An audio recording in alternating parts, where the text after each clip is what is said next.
In the spiritual community, I rarely see people talk about the grace one needs to provide for themselves when they're going through a shift or a change.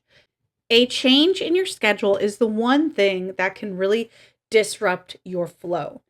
And the simple reason behind this is because your rhythm gets interrupted. Because what served you is not going to be possibly what provides you with the greatest ease, support, and longevity moving forward. I know for myself, I had to make a lot of shifts because my entire schedule had been completely changed overnight because I had gotten a job. And this is amazing and I'm excited. And the first 2 weeks was all about regulating my nervous system around this amazing change. And this week, I found myself tired, but I also found myself very almost neutral. There was no highs, no lows. It was simply me adjusting to my flow, getting in the habit of being comfortable with my new regiment, my new systematic flow, and also just my new schedule. My routines that I've shared with you, especially in the beginning of this, have shifted. And in this video, I wanted to explain what those shifts were so you can see what they are, get an idea of what I've done. So if you come into contact or your life takes a sudden change or shift, you know how to navigate it with greater ease. So the first thing I noticed is my affirmations were cut in half. I only did them in the morning. When I got home at night, I was completely cooked. But I was also doing energy healing. So I was still doing some form of spiritual care and routine. I just didn't have the mental capacity to take in any type of affirmations, but every single morning I definitely did them. Now, I'm not saying this was because I just had two manifestations. I think I was just tired and my mind was more so focused on allowing my body to shift with greater ease into this new energetic flow. Because last week we had a lot of huge astrological shifts. Saturn went into Aries on the 14th. We had the eclipse on the 17th.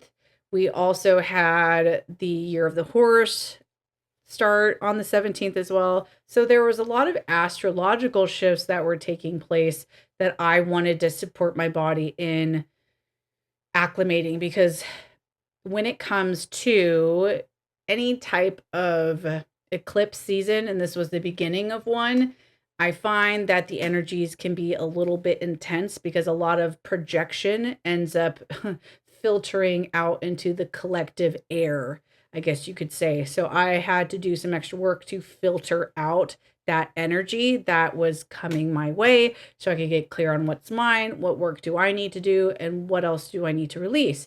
And there's definitely some releasing that went down. So instead of having nightly practices, like I've been doing EFT tapping, I've been doing my nervous system regulation practices, and I've also been doing a Shabbat of sorts. And it's interesting to see how my Shabbat day has changed. I now do it Friday evening, Saturday day.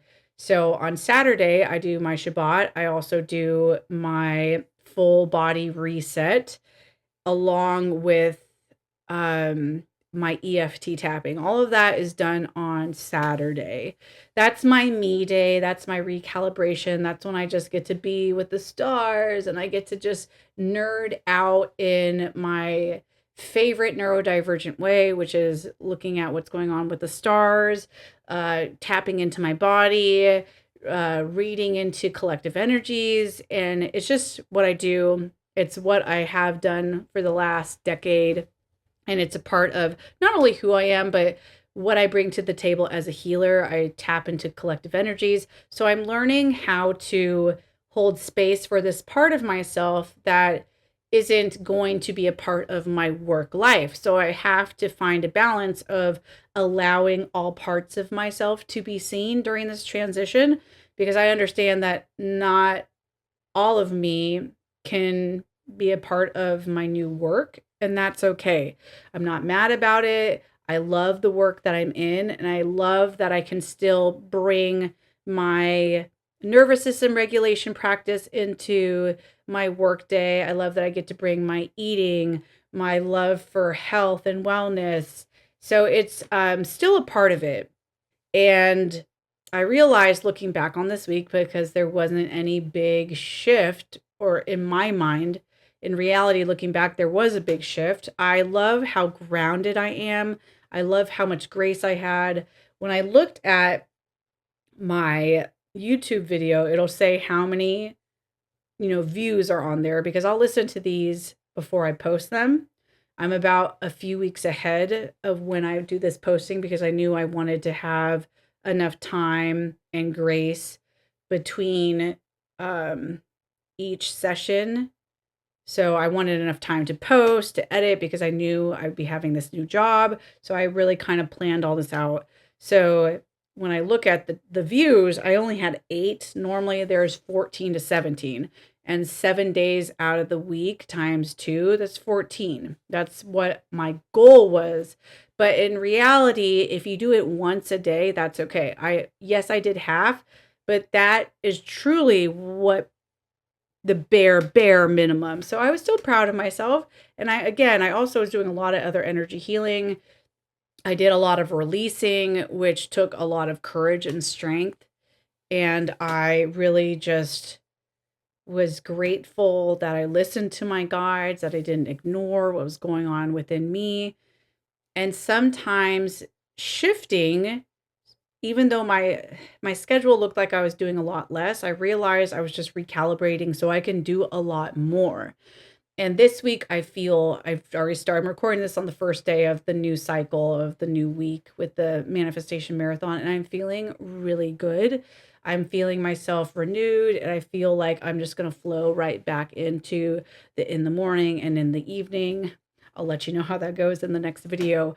But I really want to just touch on having grace for yourself when you're going through shifts is what will allow you to get from point A to point B with a lot greater ease, and it will allow you to adjust a lot quicker, to be honest. Instead of trying to force your old way into this new area of your life that is shifting, just let it go. Do what you can, and you'll see what works, what doesn't, what you need to shift. And bada bing, bada boom, you have your new regiment and schedule. Before, I had a very open schedule, so I was able to do things once a day. And that helped me find some regulation, and it helped me have more of a schedule. But now that I have a job that is very scheduled, I find myself being able to do it all in one day. And it's who's not to say that it'll shift and change, but for the most part, I feel very solid in this new schedule. It took me about 2.5 weeks to get there. And that's not a lot of time, but I'm really excited. And in all honesty, I was preparing for this before it even came into fruition, because I knew that these manifestations do work because I used them before. So I was just really in this stage of trusting. And as Florence Scovel Shinn says, you dig your ditches. So me prepping my body and planning to have some sort of schedule is what I did. I brought in the practices I wanted. I started figuring it out, and I just kind of brought this trust that, okay, this is what I want to do. I'm not going to put a lot of control in. I'm going to release it so my schedule can naturally form around me. I don't have to fight. I don't have to try to force things because I said I would start on this day and I need to stick to it. No, I've learned that when you are in a state of flux or limbo, you have to let things flow and they will naturally settle where they need to go. And that's basically what happened this week. There was a lot of settling, there was a lot of peace, even though there was a lot going on, especially with eclipse season starting. I felt so at ease, so peaceful, and that's such a blessing, especially looking back on my life and where I've been, where I've come from. I am a neurodivergent who's gone through unmasking. I've also gone through a number of different, I don't know if I'd say trials or tribulation. I just call it being a woman in the 21st century. So there's been a lot of turbulence in my life. And to find this peace for the first time in my life and to find it with such ease is amazing. And I attribute that to the energy healing practices that I have not only created, but have utilized along my journey. And these affirmations have been a part of it.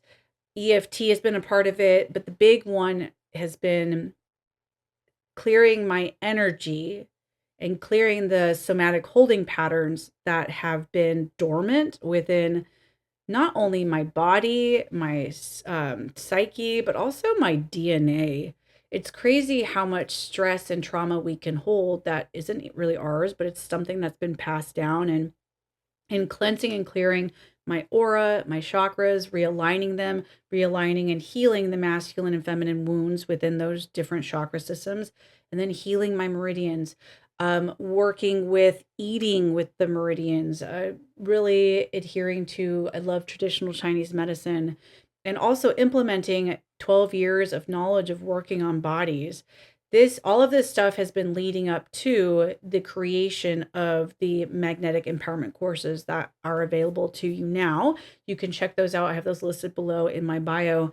But that stuff that I have been using to regulate my nervous system, that to me is key. And that's something that took precedent this week because I was settling into something new. And even though I didn't do the twice a day affirmations, I still hunkered down on those energy healings, and those took precedent. And I did a lot of energy healing. So do I feel bad? The part of me did when I looked at the number, because there's just a perfectionist in me, but then I realized, I'm like, you did so much work, you're doing so good. And guess what?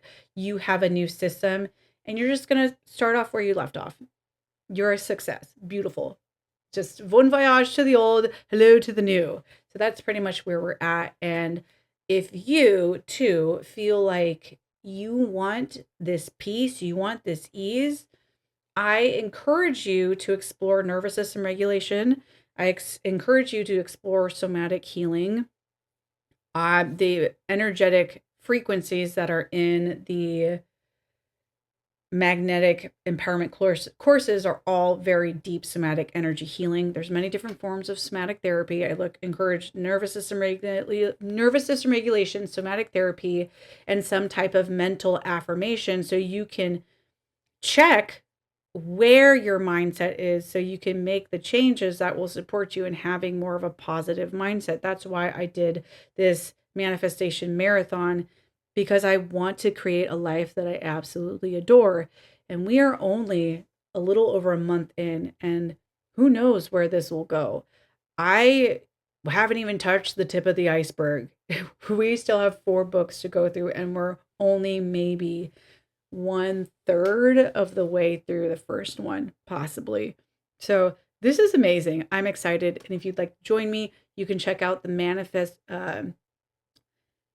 Magic playlist. It gives you all the books that I'll be utilizing so you can go through them if you want to go through on your own pace. And you can also see what I'm doing.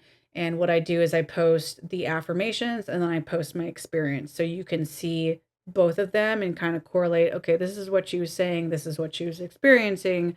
And so you have an idea and a roadmap to support you as you go through this. Because what I found is a lot of people will want you to join their courses so they can guide you through it. But I feel like I just want to share this experience with the world so people can feel encouraged to be their own healer, so they can see kind of how I go through it. And having my knowledge as an energy healer and shaman, I love sharing this stuff. So this is for me as much as it is for you. So if you'd like to join me, follow, share, and yes, please comment. I want to hear what you guys are experiencing, because this stuff is pure magic. And I'm so excited for anyone who feels called to do this. So you're more than welcome to join anytime, whenever you're seeing this. That's why I'm logging this whole experience, so you can have an analog to go through whenever you start. So I just want to wish you a happy week ahead, and we'll see you in the next video.